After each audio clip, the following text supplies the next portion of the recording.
Petualangan saya di Pulau Sumba belum berakhir.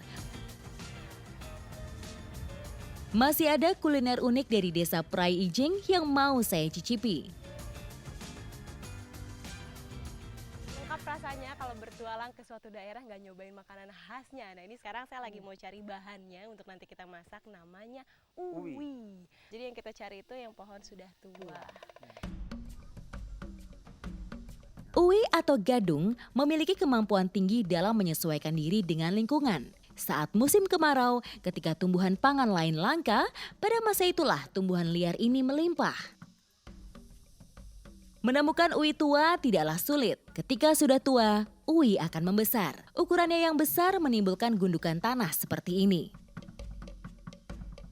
Jadi kalau misalnya uwi yang sudah matang, yang udah bisa kita ambil, sudah tua, ini ciri-cirinya dia sudah tidak ada daunnya dan sudah gugur dari pohon rambatannya. Jadi begini nih, jadi dia gampang dicabut dari tanah.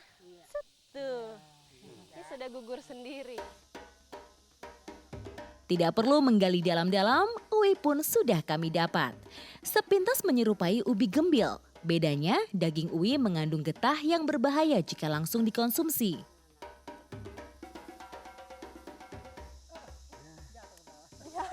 Ini dari satu pohon uwi bisa menghasilkan uwi yang sebesar ini. Untuk netralisir racunnya, kita harus mencari daun madonu.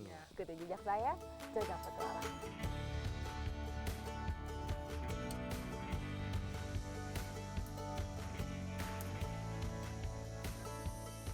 Nah, ini dia daun madonu yang kita cari. Bentuknya lebar seperti ini. Nah, habis ini kita harus rendam dulu uwinya bersamaan dengan daunnya supaya racun-racunnya keluar dan kita bisa olah menjadi makanan khas di sini. Madonu merupakan sebutan lokal untuk pohon kesumba keling. Perdu bernama latin Bixa orellana ini berasal dari daerah tropis di Amerika. Madonu juga dipercaya dapat mengobati batuk dan batu ginjal. Selanjutnya, uwi dipotong tipis-tipis agar getahnya larut secara keseluruhan. Sebelum direndam, tak lupa mencampurkan potongan daun penetral racun. Nah, teknik merendamnya ini harus didiamkan dulu selama 2 malam supaya racun-racunnya keluar terbawa sama arus. Ini juga yang menjadi alasan kenapa harus direndamnya di aliran arus. Nah, ini sudah ada uwi yang udah direndam 2 malam. Untungnya Mama sudah punya persediaan, jadi ini tinggal kita ambil lalu mau langsung bisa kita olah. Setelah proses perendaman, potongan uwi harus dijemur terlebih dahulu. Sebab uwi hanya bisa diolah ketika sudah benar-benar kering. Nah, untuk kita menjemur uwinya ini membutuhkan waktu sekitar 3 hari kalau panasnya lagi kemarau. Tapi kalau misalnya lagi musim hujan, kadang tidak tentu, kadang hampir seminggu, 2 minggu kita menjemurnya. Dan ini di sebelah saya sudah ada yang dijemur sekitar 1 minggu. Ini sudah kering sekali dan ini bisa kita olah menjadi masakan khas di sini. Ikuti jejak saya, jejak petualang.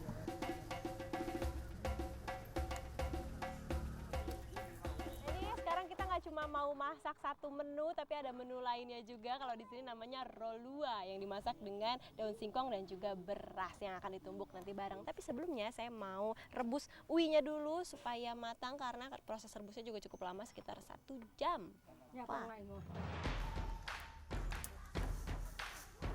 Sambil menunggu rebusan uwi mendidih, saya dan Mama mengolah rolua. Bahan utamanya hanya daun singkong. Menumbuknya dicampur dengan beras supaya mudah hancur.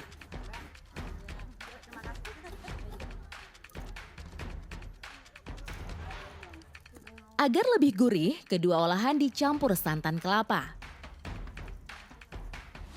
Membutuhkan waktu 1 jam hingga masakan ini matang.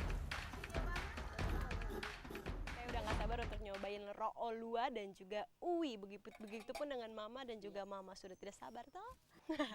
Ayo mulai. Untuk rasa dari rooluanya ini, mungkin karena saya kurang terbiasa, jadi saya masih aneh, agak-agak gimana gitu sama rasanya. Jadi mungkin ini terlalu banyak bawangnya ya Mama ya. Roolua adalah kuliner khas Sumba yang biasa disantap masyarakat sehari-hari. enak banget, ngingetin saya sama kolak. Hanya bedanya kalau di sini kuahnya jauh lebih encer, dan juga kalau untuk uinya sendiri ini rasanya seperti singkong, hanya lebih manis.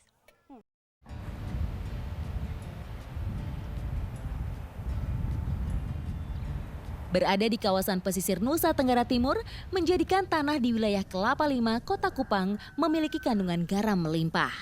Kondisi ini dimanfaatkan kelompok masyarakat tambak garam untuk menambah pundi-pundi rupiah. Nah,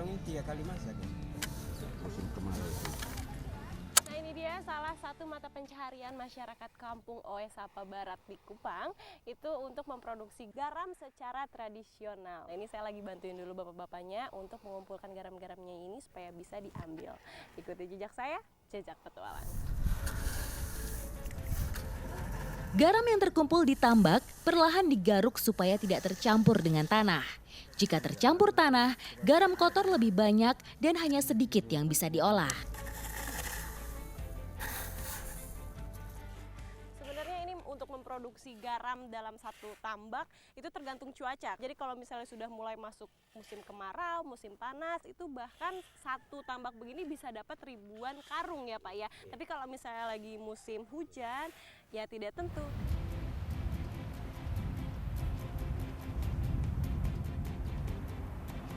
Di tempat inilah garam tradisional diproduksi. Semua alatnya serba manual dan tradisional. Mama Lena hanya salah satu dari pembuat garam rumahan kawasan pesisir Kupang.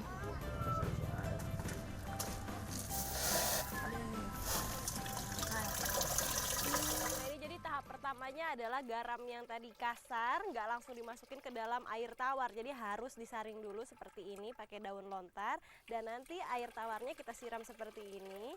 Nah, endapan air yang di bawah itu yang akan kita pakai untuk direbus, tapi sebelumnya harus ditunggu dulu selama 15 menit sampai busa-busanya hilang, baru bisa dimasak.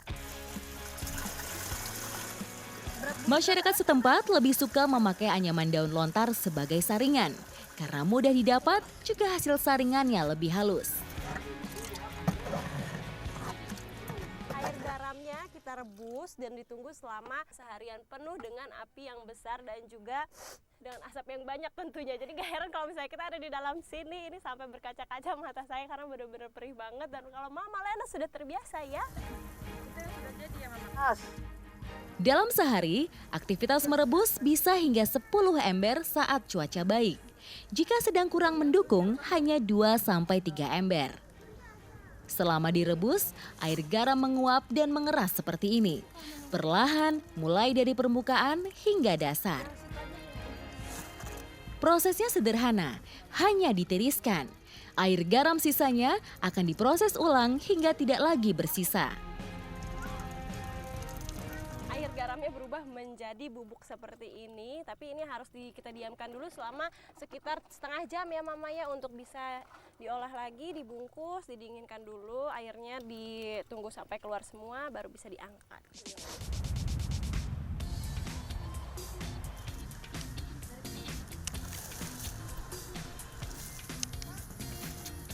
Ini garamnya sudah siap untuk kita packing. Kalau di sini dibungkusnya itu bukan dengan plastik tapi unik sekali. Kita harus pakai daun lontar karena ini garamnya baru matang dan juga masih ada sedikit mengandung air di dalamnya. Makanya pakai lontar karena di dalam lontar ini kan masih ada lubang-lubang.